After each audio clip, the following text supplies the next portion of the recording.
عجایب طبیعی کردستان پارت یک غار کرفته و دیوان دره یکی از زیباترین و اسرارآمیزترین غارها ایرانی با معماری دستساز انسانی در دل کوه است.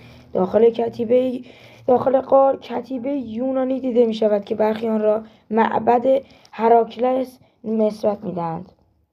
2.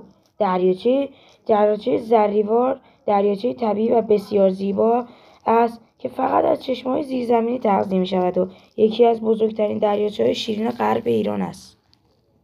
کوه شاهو بین پاوه و روانسر، کوهی با منظره شگفت‌انگیز، غارها و چشمه‌ها و تنوع زیستی بالا مناسب برای کوهنوردی و طبیعت‌گردی. 4. چشمه اورامانات، چشمه‌ای پر آب و زلال با منبع آبی ناشناخته. آب آن از دل کوه با فشار بیرون می‌زند و به عنوان یکی از مقدس‌ترین چشمه‌ها در باور مردم منطقه